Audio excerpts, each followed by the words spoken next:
para que todos os povos da terra saibam que a mão do Senhor é forte, a fim de que vocês temam o Senhor, seu Deus, todos os dias. Então, aqui, como recado que Deus deu para o povo de Israel, mostrou para eles que a mesma experiência que os seus ancestrais tinham passado no Mar Vermelho, eles iriam experimentar agora para passar o Rio Jordão. Só que para isso poder acontecer, para esses milagres poderem ser vistos na vida daquele povo, eles precisavam se consagrar. Pode pegar esses dois caderninhos que estão em cima. O povo precisava se consagrar, o povo precisava se preparar. Vamos ver isso? Vamos ver o capítulo 3 de Josué.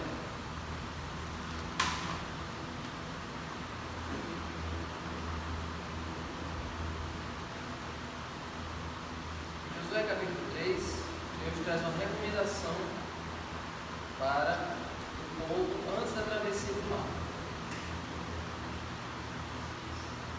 Olha aí.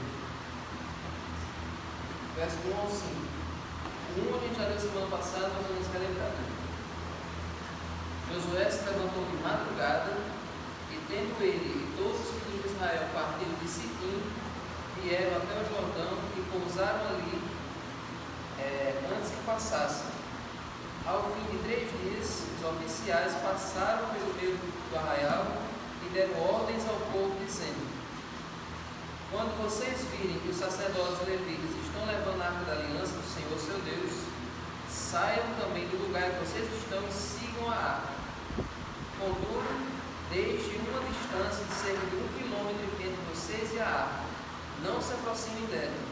Dessa forma, vocês saberão o caminho pelo qual devem ir, visto que nunca antes passaram por tal caminho. Vale a pena a gente explicar isso aqui. Durante 40 anos, o que era que guiava o povo de Israel no deserto?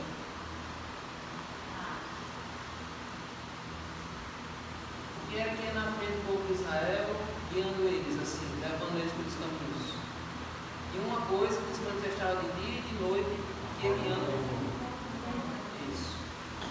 Então, quando terminou os 40 anos, agora o povo estava entrando em Canaã, não ia ter mais a coluna de nuvem e nem a coluna de fogo de noite. Porque agora já não estavam no deserto. Agora estavam num lugar já que tinha muitas árvores, um lugar bem diferente do deserto. Então não ia ser mais a coluna de nuvem e de fogo. Agora o que é que iria na frente do povo de Israel, conduzindo? A arca da aliança. Só que a arca da aliança, o que é que tinha de especial na arca da aliança dos outros objetos que tinha no santuário? O que é que diferenciava a arca da aliança de tudo que tinha no santuário? Uma coisa especial na arca da aliança. Porque tinha a chave de mar. Isso. A presença de Deus. É na arca da aliança que tinha a presença de Deus. Aparecia aquela luz no meio dos querubins, que era a linha de Deus se manifestava. Então a arca da aliança é um símbolo da presença de Deus. Era Deus que estava ali, a glória de Deus que manifestava ali. E no santuário, a arca ficava no lugar santíssimo. E somente o sumo sacerdote podia ter acesso à arca uma vez por ano, para você ver o nível de santidade que tinha aquele objeto. Ele não podia chegar lá e ir entrando no lugar santíssimo e tocar na arca e fazer o que quisesse. Só uma vez por ano, o sumo sacerdote entrava lá e podia enxergar a arca. E quando o povo de Israel se mudava de um lugar para o outro, no deserto, tinha uns homens especiais, os homens que eram consagrados para carregar a arca. Só que eles não podiam tocar na arca, era só nos varões. A arca era um caixote de madeira coberto de ouro, onde tinha umas argolas assim, eles colocavam os varões, né, do lado do ouro, e os carregadores, né, os levitas, eles tinham a função de carregar a arca, mas sem pegar nela, era só o varão da arca. Não podia encostar nela, não poderia segurar, não poderia fazer nada, somente no varão, para evitar deles morrerem. Inclusive tem a história na Bíblia de um personagem que, quando a arca foi levada para Jerusalém, eles começaram a perceber que a arca estava caindo da carroça onde ela estava sendo levada, estava começando a virar. Aí esse personagem foi e tentou segurar a arca para evitar dela cair, e na mesma hora ele morreu. Não era para tocar na arca, não era para mexer nela, era apenas para carregar os especiais para aquela função. Primeiro que não era para ser levado por animais, era para ser levado por esse sacerdote, né? Para evitar justamente isso Começou o acontecer. erro aí. A arca da aliança não era para ser levada com uma carroça puxada por bois, porque podia acontecer isso que aconteceu, dela virada, em algum momento ela caiu. Mas era uma arca, era uma madeira bem firme e durou muitos anos, acontece, deve imaginar que era muito pesada, né? Porque ainda tinha a cobertura de ouro e os quesitos em cima. Era de ouro batido. Ouro batido era muito pesado. Tem 2 anos, né? Então era muito pesado. Mas a função de carregar era dos levitas justamente para evitar da cair no momento. Mas sim, vamos lá, vamos ao que interessa. Vocês viram aí que a arca é um objeto muito sagrado, muito importante. Então agora vocês entenderam por que Deus disse para o povo de Israel aqui, olha, vocês vão seguindo a arca, mas deixem uma distância de segurança de 1 quilômetro. Ou seja, a arca ia lá na frente e 1 quilômetro depois aí o povo ia acompanhando. Não era para chegar tão perto da arca assim. Era para eles darem esse espaçamento. Não é para eles terem essa proximidade. Porque senão poderia acontecer o que aconteceu com aquele rapaz. Agora olha o verso 5. Josué disse ao povo: santifiquem-se, porque amanhã o Senhor fará maravilhas no meio de vocês. Então, no dia seguinte Deus ia abrir o rio. Mas no dia anterior Deus disse: olha, se santifiquem, se preparem, que amanhã Deus vai fazer milagres no meio de vocês. Por que para Deus fazer uma obra em nossa vida a gente precisa se purificar e precisa se santificar? Queria dar a vocês responder. Para Deus poder abrir o Rio Jordão, o povo precisava se consagrar, o povo precisava se santificar. E por que para Deus fazer uma obra em nossa vida a gente também precisa fazer a mesma coisa?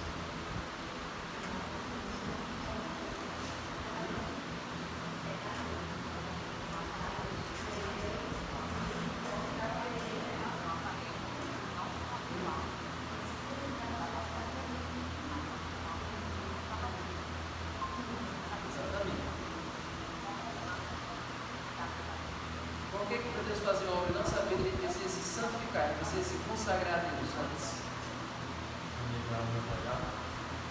Exatamente. Todos vocês deram a resposta Porque certa. Deus não consegue fazer uma grande obra na vida de quem acaricia o pecado. Então, se santificar significa renunciar ao pecado, confessar os pecados, né? Se humilhar diante de Deus, assim como está lá no livro de Tiago: humilhe-se perante a potente mão do Senhor e Ele vos exaltará, né?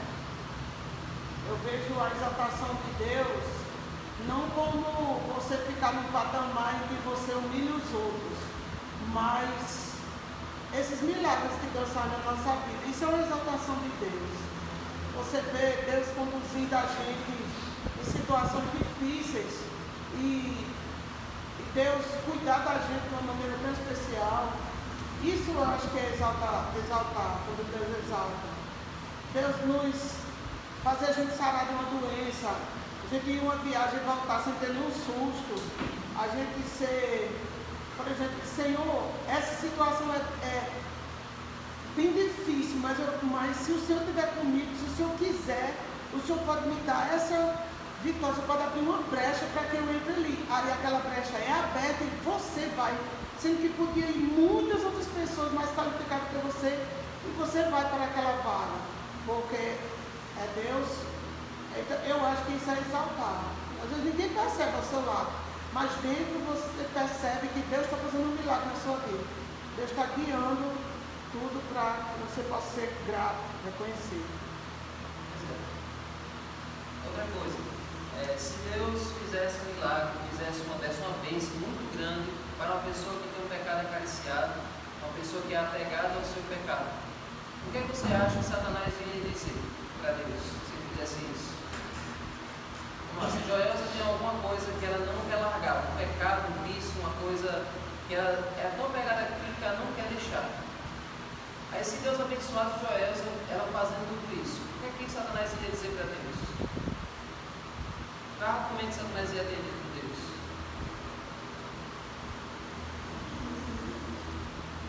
Não, nem. O conflito.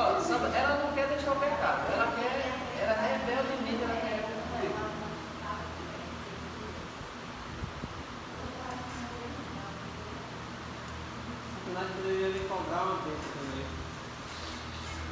podia achar que era merecedor também.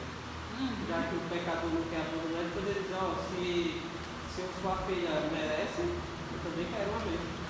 Poderia questionar, poderia questionar Deus. Né?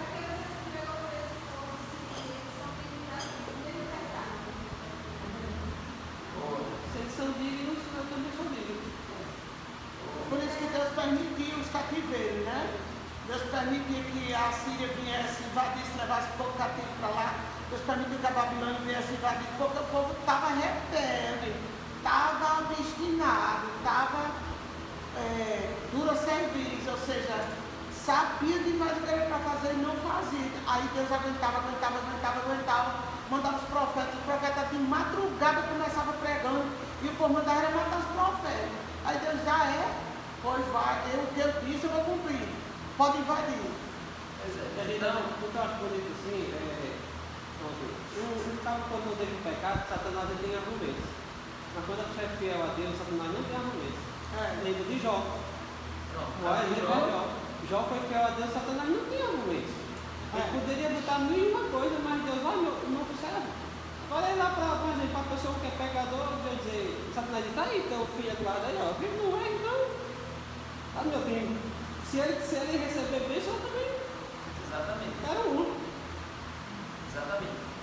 Então, se o povo de Israel tivesse ídolos, vocês adorassem ídolos no segredo, em casa, tivessem ídolos em casa, adulterassem, fizessem os pecados por rebeldia mesmo, e Deus mesmo assim desse Canaã para eles, desse vitória para eles todos os inimigos, Satanás era ele. Virou bagunça agora? Ele podia dizer, os anjos podem voltar, então, já que esses daqui não querem deixar, são rebeldes, vão entrar, então os que foram expulsos lá têm direito de voltar também. Então, é por isso que é importante a santificação, por isso que é importante a consagração. Quando você começa a lutar contra o seu pecado, quando você começa a pedir a Deus que você tenha força para abandonar ele, isso é um argumento de Deus a seu favor. Ele pode usar isso contra o inimigo. Olha, eu posso abençoar ele, eu posso dar força a ele, porque ele está lutando para abandonar o pecado, ele está decidindo ficar do meu lado. Agora, se você não decide ficar do lado de Deus, não tem como ele abençoar. Não tem como fazer nenhum milagre, nenhuma obra na sua vida, porque você está escolhendo ficar do outro lado. Então, o povo de Israel, eles precisavam de muita. Deus teve paciência com eles durante muito tempo. Mas quando eles decidiram realmente não aceitar a graça de Deus, aí Deus mandou o cativeiro para eles aprenderem. E o lado que eles escolheram é o lado de trazer prejuízo para a vida deles, né? E Josué, nessas palavras aí que no versículo 5, principalmente, ao meu ver, ele diz algo interessante, porque ele diz, santifique-se. Amanhã o Senhor fará maravilhas de vocês. Para mim, ele está dizendo assim, a santificação, em certos contextos, não é uma vida, não vai demorar que você buscou, você vai santificar daqui a 10 anos. Se você largar seu pecado, a sua santificação já pode começar hoje. Se você se arrepender dos seus erros, largar o pecado, a sua santificação começa hoje. Por isso ele santifica, porque amanhã o Senhor vai fazer milagre. Então aquelas pessoas que estavam no erro, eles podiam largar o pecado naquele dia e Deus faria proezas na vida daquelas pessoas. O problema é que as pessoas não querem, por isso que leva anos e anos, e as pessoas do mesmo jeito, porque não querem. Mas se a gente se decidir buscar a santificação, ela vai ser rápida. Basta a gente realmente querer deixar Deus trabalhar. Tá vendo? Santificação é uma coisa diária, exatamente. Exatamente, diária. Não é, você está preparado hoje e está preparado para sempre. Não, todos os dias você tem que buscar. A santificação tem que ser todos os dias. Exatamente. Então, Deus poderia dizer, você santifique só amanhã, que amanhã é o dia da batalha. Mas Deus disse, olha, você santifique logo de hoje, para amanhã você já estar com a mente limpa, com o coração já limpo, para poder dar a vitória. Agora uma pergunta aqui no final da lição do domingo. Deus nem sempre abre o Rio Jordão. As suas intervenções nem sempre são tão visíveis assim. Como nós podemos nos preparar espiritualmente para perceber e reconhecer as formas de Deus agir em nosso favor? Aumentar isso aqui. Deus nem sempre vai abrir o Rio Jordão. Ele nem sempre vai ter uma intervenção assim espetacular, mirabolante, aquela coisa incrível, como é abrir o mar, como é abrir o rio. como é que a gente pode ter a humildade e o entendimento de perceber que Deus nem sempre vai agir desse jeito em todas as situações? Lembra daquela música que a gente sempre canta, Adoradores? Se o mar não abrir, que tenha.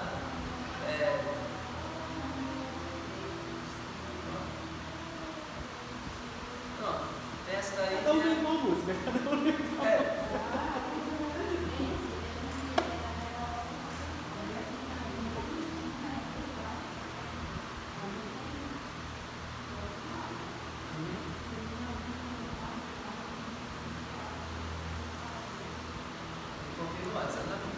A gente realmente dá para essa pergunta, a gente foca muito assim, a gente nota muito o agir de Deus quando é algo grande, né? Tipo, a pessoa foi curada do câncer, ao cabo de lá, Deus agiu, não sei o quê.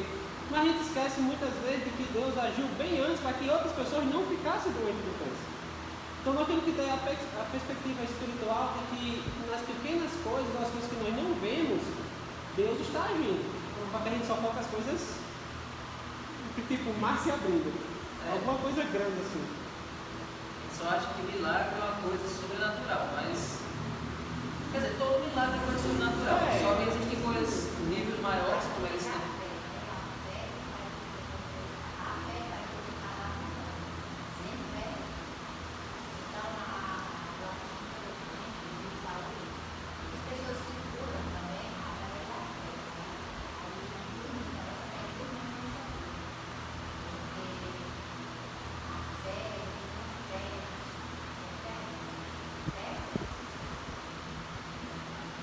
Eu acho que nós seres humanos só vamos ver as coisas de Deus, até nas pequenas coisas, quando a gente dá um relacionamento com Ele. Porque se nós não tivermos, nós vamos achar que tudo é coisa do acaso, não foi agir de Deus. Como ateu, acho que tudo é acaso, tudo tem sua explicação aqui do homem, mas nós sabemos que muitas coisas é Deus agindo. Então, se nós não tivermos um relacionamento com Ele, as coisas vão passar e as coisas vão voltar. Às vezes a gente acha que a resposta lá em relação a uma aplicação, problema grave mesmo, e eu já não tenho mais fé. Eu acho que o milagre só é se ele resolver aquele problema. Naquela Mas hora. eu orei, ele veio com a palavra e me deu resposta. Eu só não deu a palavra. Ali foi o primeiro milagre, eu fiquei, mas eu senti, foi para mim primeiro. Então, o problema é que Deus foi para que eu entrei no problema será resolvido. Não milagre, não. Boa resposta. A gente sempre acha, como Deus já disse, que o milagre é Deus resolver o problema, mas às vezes Deus faz um milagre diferente. Faz um milagre na gente durante o problema. Às vezes o maior milagre que você vai fazer não é resolver o problema, mas fazer mudar a sua mentalidade, mudar a sua maneira de enxergar o problema. Isso é uma coisa bem. Eu, às vezes, me atraso no estudo, até se eu concluí, né? Eu, às vezes, a semana foi eu concluí, Senhor, eu não fiz estudo. Eu tentei entrar no meu não fiz estudo, né? Mas aí, naquele dia, eu fiz estudo, como, por exemplo, ontem, ele veio a resposta do estudo daquilo que eu estava buscando que acontecesse, veio aquela resposta. Só que veio eu converso. Claro, eu não sabia disso. Isso aqui é a resposta daquilo que você ainda vai receber, daquilo que você tem buscar. Eu acabei, creio, a história que você vai gostar é muito história. Ela falando aí que algumas vezes Deus não vai tirar o problema, né? Me veio a ver Rafael Santos na pregação, ele dizendo, eu achei muito interessante, ele diz que em alguns momentos Deus não vai te dar a cura. Ele não vai te dar a cura. Ele vai te preparar para a vida eterna. Porque você muitas vezes vai adoecer, o ser humano vai adoecer e vai morrer. Mas durante aquela doença ali, Deus está te preparando para algo maior. E aí vai ser a ressurreição. Então Deus, aparentemente no momento, Ele não tirou o problema, mas Ele fez um preparo para uma vida eterna.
a gente vê esse povo tanto viu as coisas grandes como as coisas pequenas, né?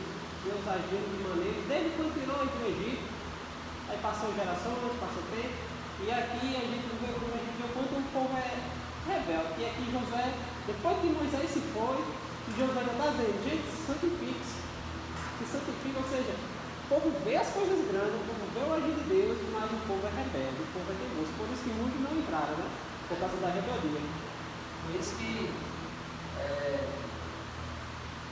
essa questão de ver milagres não adianta. Esse negócio de ver coisas incríveis Só vê mais Deus. não é o que vai fazer você ficar firme. Por isso que Jesus várias vezes ele dizia para as pessoas, vocês estão vindo aqui só para comer, vocês estão vindo aqui só porque vocês viram os sinais e prodígios. Ele quer que você tenha fé, não que você vá baseado no que você está vendo, no que você está sentindo. E essa questão que você falou agora é bem interessante, porque a gente leu no Reavivados há alguns dias, já está bastante interessante, eu já tinha lido várias vezes, nunca tinha prestado atenção. Moisés, ele reconhece, quando ele está perto de morrer, o seguinte, olha, se vocês, quer ver, ó, Deuteronômio 29 aí,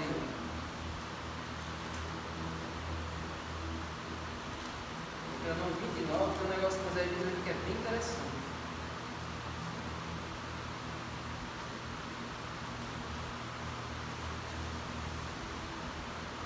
Para você ver como também a questão do líder não é. Olha aí, é o 31 na verdade. 31 verso 27. Moisés dizendo.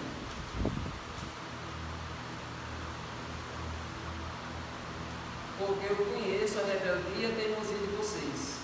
Porque se hoje, durante a minha vida, enquanto eu ainda estou aqui, vocês já são rebeldes contra o Senhor, o que vai acontecer depois da minha morte? Moisés dizendo, se hoje estou aqui, vocês já não querem, vocês já são rebeldes, imagina quando eu morrer e ficar Josué aqui. Imagina Josué também escutando isso, hein? Ah, Maria, assim, Moisés, eles vivem querendo apedrejar Moisés, mas eu não sou nada E o mais. próprio Moisés tinha que falar com Deus, né? Subir para o monte 7 vezes, ficar 15 dias lá. Moisés foi tirando eles do Egito. Moisés ficou lá com o cajado no mar, o mar se abriu. Moisés jogou o cajado na água, salobra lá e a água ficou doce. Moisés bateu na rocha 2 vezes, saiu água. Se o próprio Moisés estava vivendo um povo que viu e viveu tudo aquilo, não estava querendo obedecer, não o próprio Josué. Isso era um rapaz de recado de Moisés. Por isso que em Josué 1 Deus diz, ó, seja forte e corajoso, seja forte e corajoso. Seja forte e corajoso, porque o negócio estava pesado. E aí Deus, com esse milagre do Jordão, Deus fez esse milagre também para elevar o moral de Josué dentro do povo. A questão de Jericó, né? A queda de Jericó. Olha aí, no capítulo 3, verso 7, Josué. Então o Senhor disse a Josué, hoje começarei a engrandecer você aos olhos de todo Israel, porque provavelmente o povo não estava botando fé em Josué. Estava pensando, isso daí é muito fraco, porque o pessoal só valoriza o líder depois que ele sabe. Quanto Moisés estava?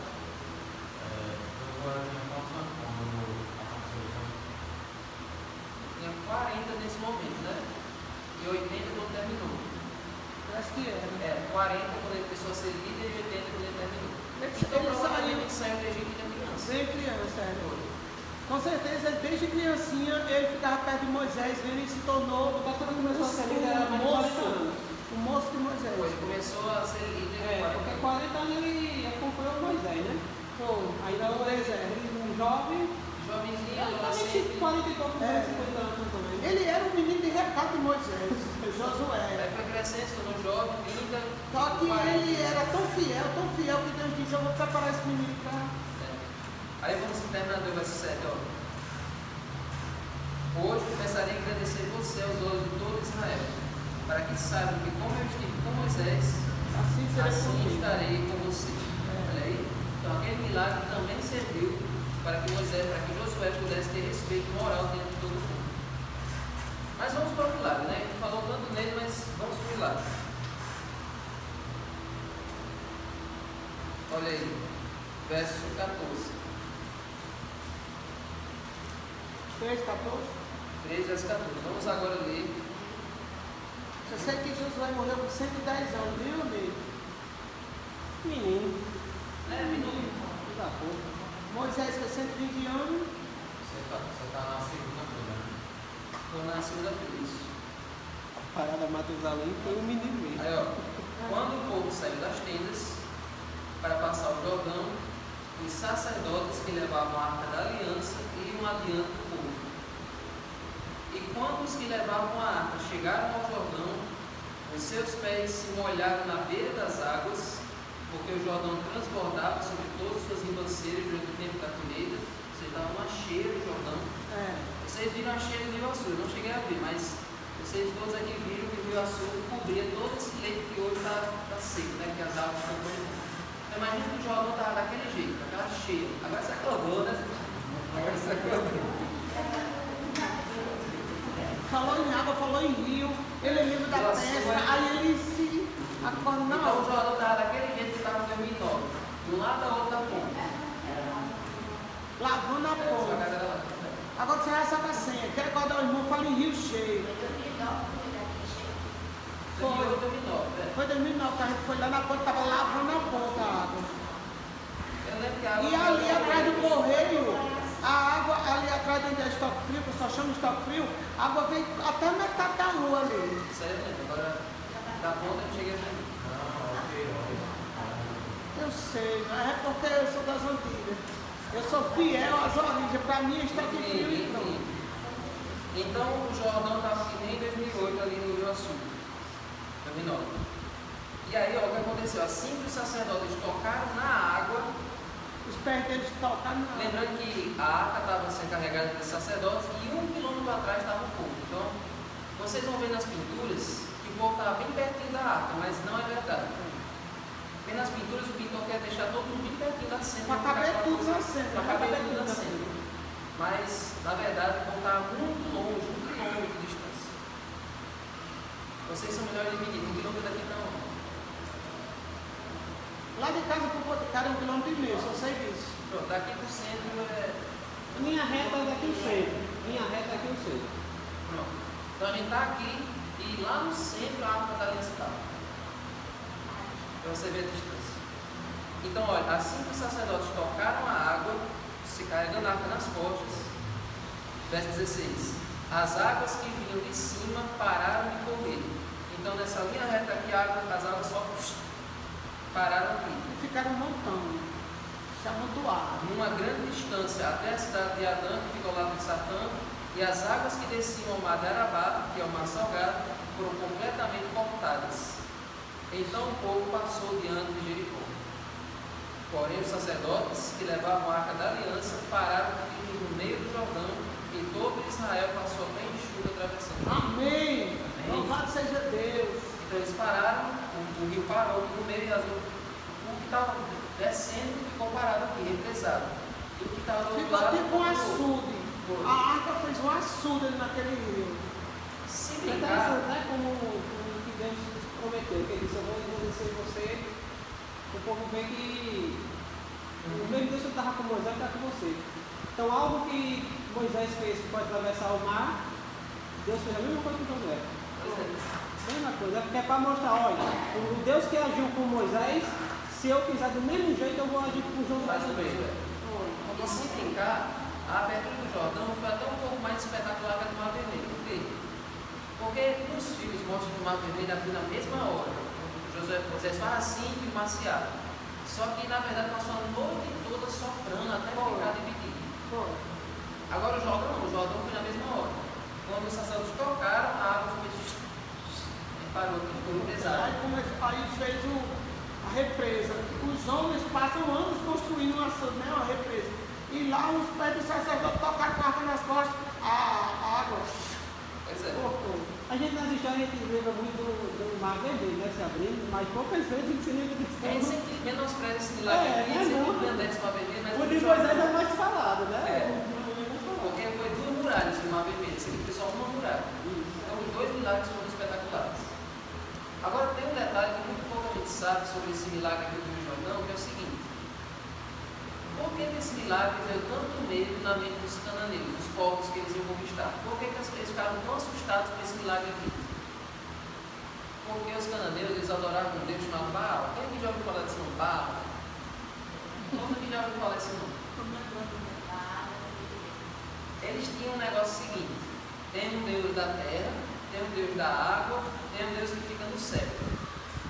Tinha um Deus do mar, que era chamado Deus Sim, ele foi derrotado por Baal, que era o Deus da terra. Então eles entendiam que Baal era o Senhor do mar e da terra. Ele era o bichão, era o maior Deus de todos. Aí chega Jeová, chega o Deus de Israel, abre o mar, abre o rio e conduz o povo pela terra.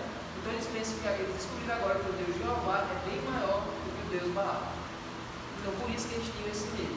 E é por isso que a Bíblia sempre fala, dizendo assim: Deus é o Criador do céu, da terra e do mar. Aí você pensa, mas por que a Bíblia sempre repete isso? Deus é o Deus do céu, da terra, do mar e das fontes das águas. Por que a Bíblia sempre repete essa expressão? Por que a Bíblia fala Deus é o Senhor do universo, Deus é o Senhor de tudo? Porque era para mostrar a diferença do Deus de Israel e dos deuses das outras nações. É porque a nossa cultura aqui, isso aí, essas palavras, normal, só que para ir lá que tem deuses para tudo, né? Aí Deus deixa bem claro: ó, eu sou o Deus de tudo.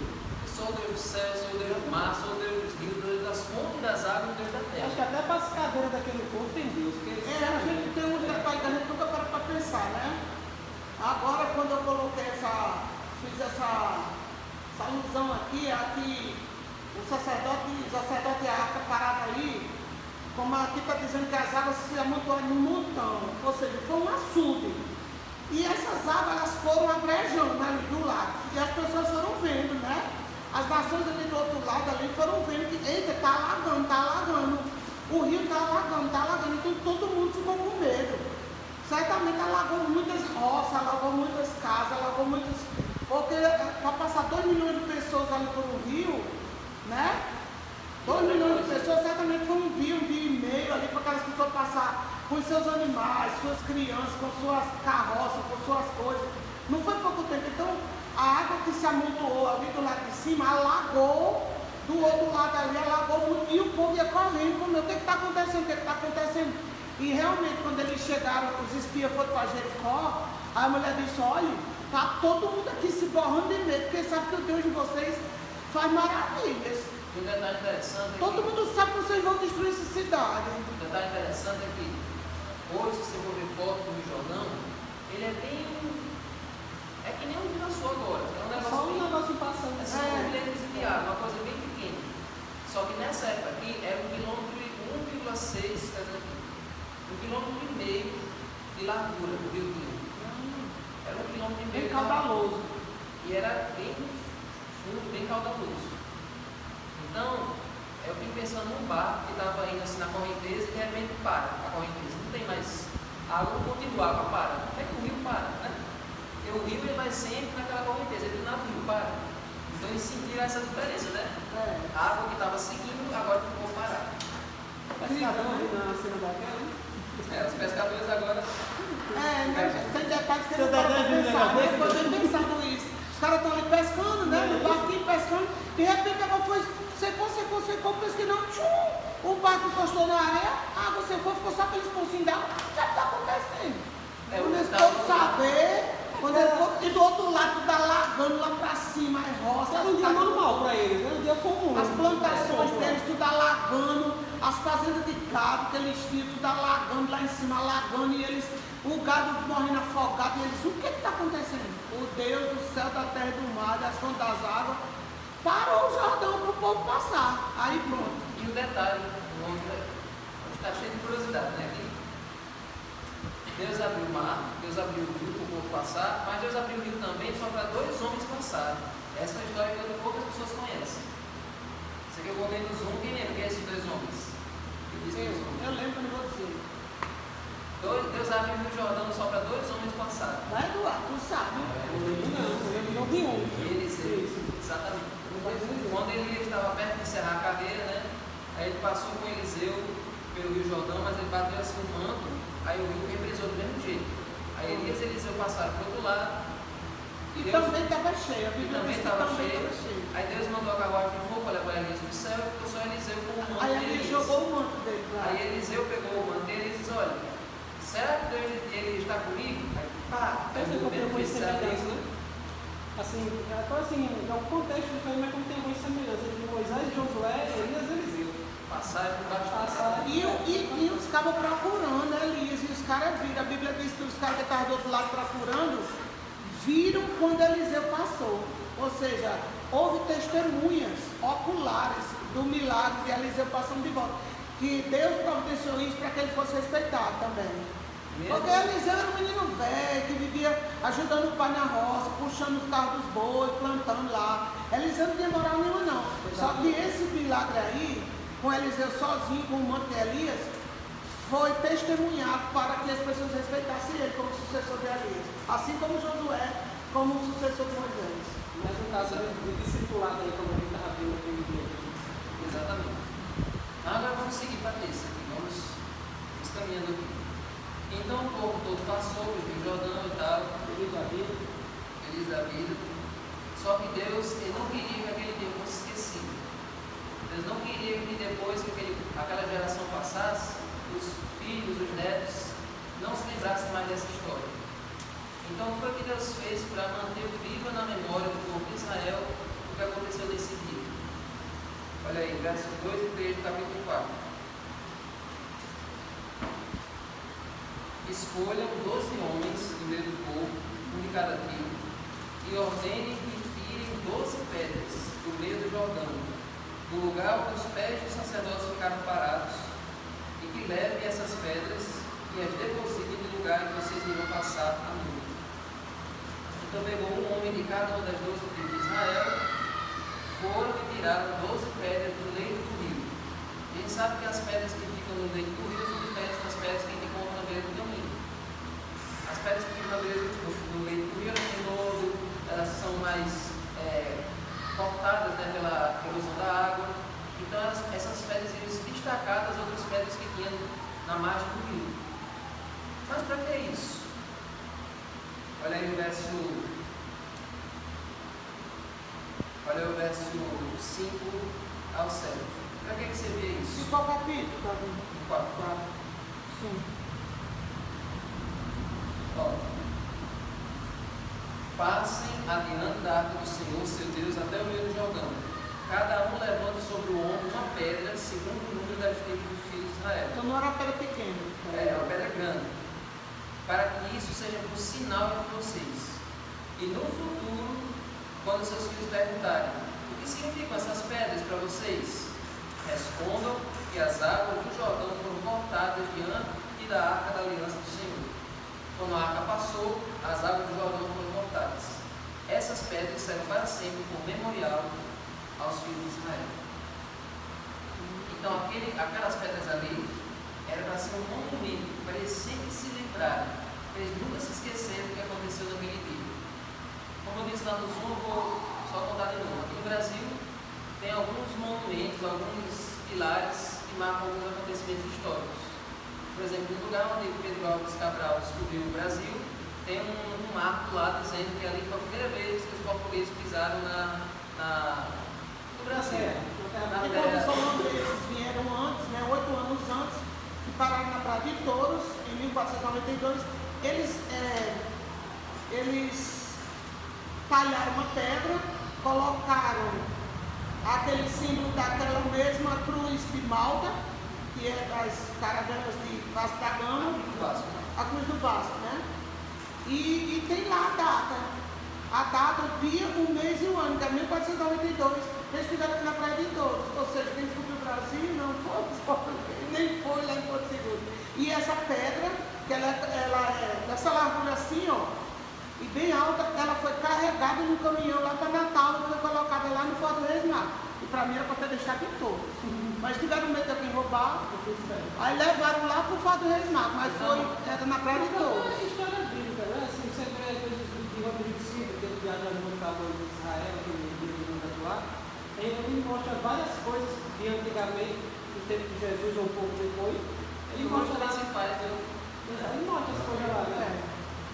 Essa pedra está lá até hoje ou não? Eu acredito que não, mas Eu acho também que não. já faz mais de 3.000, 4.000 anos, já faz muito Não tempo. é verdade não, mas eu acredito também que não. Não existe mais E aí Josué teve uma ideia também. Ele mandou levantar também 12 pedras no lugar em que os pés dos sacerdotes ficaram. que ficasse bem alto, fora da água, que era para as pessoas lá de fora, foi por aqui.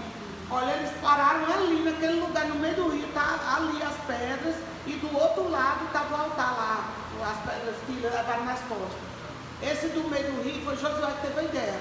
Passa um montão de pedra no meio do rio, no lugar que os sacerdotes ficaram parados, que é para a pessoa do lado e outro do rio saber que foi ali que a água ficou. Ou seja, uma forma de ensinar os filhos o milagre que Deus operou. Porque a Bíblia diz, né? Quando os meninos perguntaram, quando eles perguntaram, eles vão dizer o que aconteceu. Isso significa essas pedras. Eles vão contar. Deus sempre teve um cuidado especial com as novas gerações. Vocês lembram que quando a gente estudou sobre a Páscoa, aquela cerimônia da Páscoa também, eu falo daquele dia lá atrás, porque me pensa até hoje no cabo, a Páscoa servia justamente para que quando os filhos perguntassem, os pais soubessem contar a história. Por que a gente come Ervas amargas? Eles iam contar. Por causa da amargura da escravidão. Por que a gente come pães árabes? Porque deu tempo de botar para Porque fermentar. deu tempo de fermentar e tal. E assim, por que a gente mata o cordeiro? Então, cada cerimônia, cada símbolo da Páscoa. Para botar o sangue na porta, que era o símbolo de libertação. Pois é. Então, Deus sempre teve cuidado de que as novas gerações se lembrassem, nunca deixassem aquilo se acabar. E por isso que o sábado é memorial da criação, da redenção.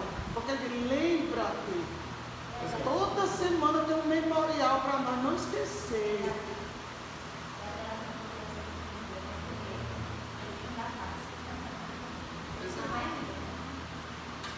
Como é que a gente pode fazer com que os filhos tenham a sua própria comunhão com Deus, independente dos pais? Que eles mesmos tenham as experiências deles com Deus, sem ter que ser atrelado aos pais. Porque o que acontece hoje é que a gente pensa que os filhos vão se salvar na garupa dos pais. Pela fé dos pais, os filhos vão ser salvos. Não é assim. Deus se preocupava que cada geração tivesse a sua experiência com Deus. Que os pais tivessem, os filhos tivessem, fosse passando de geração em geração. Como é que a gente pode garantir que os filhos andem pegados na mão de Jesus quando eles crescerem? Eu acho que primeiro fazer um culto familiar. Porque se o filho não, se meu filho não tiver o costume de ver orando, não ver lendo a Bíblia, ele vai dizer, não é importante que meu pai coloque a gente fazendo isso, então também não vou fazer. Querendo ou não, os filhos servem assim do pai ou da mãe. Né? Então, a melhor coisa que é dando exemplo. E o culto familiar, sem bater essa terra, o culto familiar hoje, infelizmente, são poucas casas que fazem o culto familiar. Pouquíssimas. Se não houver um culto familiar, a família vai andar para um lado do outro. Por isso que as crianças não gostam da igreja. Porque não são acostumadas com a minha igreja, que é ao lado. Eu conheço pessoas que às vezes não querem levar os filhos recém-nascidos para a igreja, porque está isso, porque tem aquilo. A criança nunca vai se acostumar. A mãe está doida para trazer a Alice para a igreja. Não trouxe ainda porque a menina não mora vacina. E eu disse a ela, quando você tiver boa, realmente, quando a menina puder, vai para a igreja. Porque se a menina não for para a igreja, vai levar quando não para a igreja? Com um ano. Aí a menina chega na igreja, beliscando, estranhando o movimento. Então, desde já, a criança tem que ser acostumada a vir para os cultos. Porque aí vai ver que é importante os cultos, vai ver que é importante o PG, vai ver que é importante, e é bom também que o irmão Dalva gosta de falar, levar sempre as crianças para o profissional, que as crianças vão ver a importância de estar no campo, porque Josué, desde novinho, viu Moisés lá na batalha. Josué desde novinho viu a importância do cara estar pregando, do cara estar lutando pelo povo, amando o povo, então as crianças têm que ver isso nos pais. Se não ver, é difícil.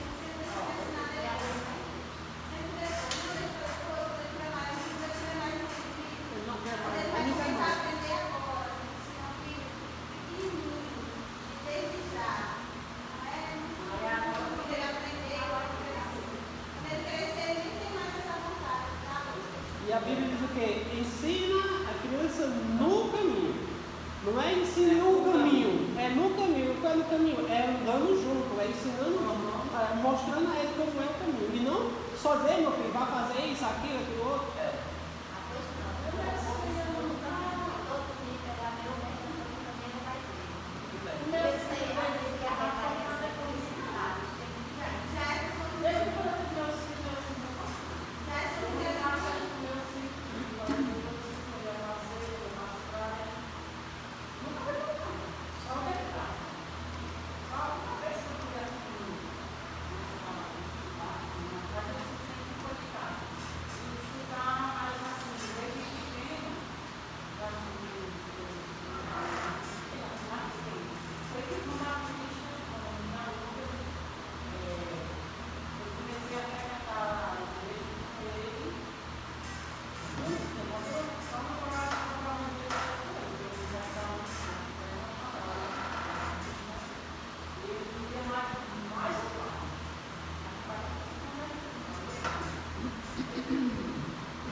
pais que dizem assim, não, tem pais que vão ser responsáveis diante de Deus pela permissão dos seus filhos.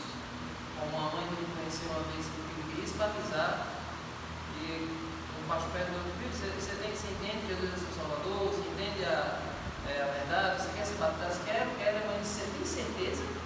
Ele tem 12 anos. Você tem certeza que você quer se batizar? A gente deu um bloco de estudo todinho a ele. O estudo era dado a ele e ele dizia Ou isso. seja, se você quer fazer uma coisa, está muito animado, alguém diz assim, você tem certeza? Você fica mais animado ou você fica com medo agora? Fico com medo. E quando a sua mãe dizendo isso? A sua mãe dizendo, você tem certeza, colocando medo em você? Aí ela foi batizada e depois se afastou. E os filhos nunca foram. Ela deveria dar esse apoio, né? Ela deveria dar esse apoio. Ah, eu não quero, por exemplo, eu não quero ir, mas eu vou querer que ele vá primeiro, pelo menos, né? Deixa que ele vá, para mim, mais na frente da cidade passada, mas os pais falam no tempo. O ideal seria aí, vamos meu filho, vamos, eu vou também, você vai ver a mãe ser batizada, eu vou também. Aí o que foi que aconteceu? Ela se batizou, se afastou e o filho não quer mais saber de Deus. Ele nunca foi batizado. Pouco mais um ano, eu fui mais o pastor Fernando fazer algumas visitas lá no Fogo dos Assuntos, para aqueles meninos lá, e alguns que queriam se batizar, acho que foi 3 visitas. E lá na hora as mães também disseram para também a mesma coisa. Os meninos queriam, mas a mãe fica, não, deixa para quando tiver mais velho, e aí vai decidir, vai saber o que é da vida, não sei o quê. O pastor já falou algumas coisas, mas as mães diziam assim, não, se ele quiser ir, mas tem isso, tem aquilo, então um menino na mesma hora, se a mãe disser, não, mas tem isso, o menino vai voltar atrás, porque a pessoa que o menino mais ama é a mãe, confia mais na mãe, e se a mãe está dizendo, meu filho, ó, mais, não sei o quê, o menino vai. O mundo não coloca nenhuma Aí condição. pro mundo, eu estava vendo os meninos hoje, tudo de 12, 13 anos, descendo de bicicleta ou comprando para as festas, e as mães estão nem aí. Estão nem aí. Lá em Miraflor, quando a gente fez o trabalho há 2 anos atrás, lá em Miraflor, tinha um casal de irmãos, 2 adolescentes com 13 e 14 anos mais ou menos. Esses meninos quiseram se batizar, a mãe aceitou, eles batizou, assinou. No final teve a festa toda, né? Se batizou.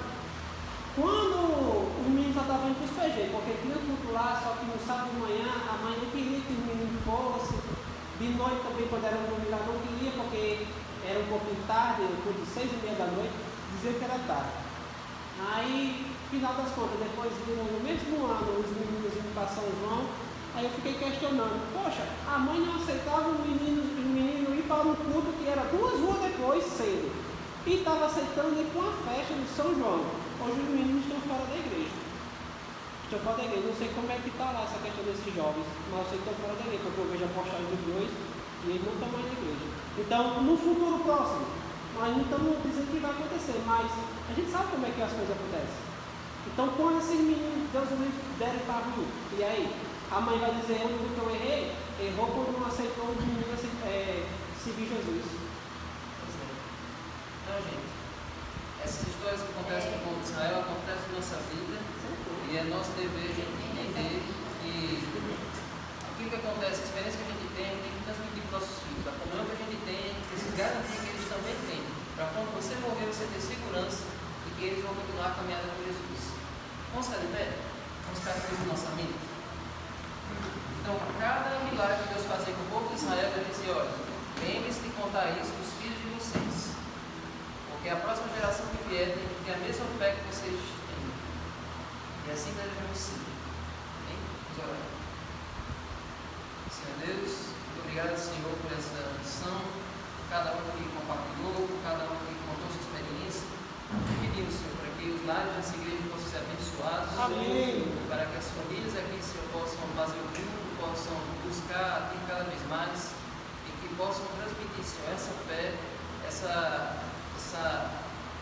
tudo que eles sabem da Tua palavra, eles possam garantir que seus filhos também saibam, para que eles não se percam, para que eles não esqueçam da fé que levou seus pais a estar no Teu caminho.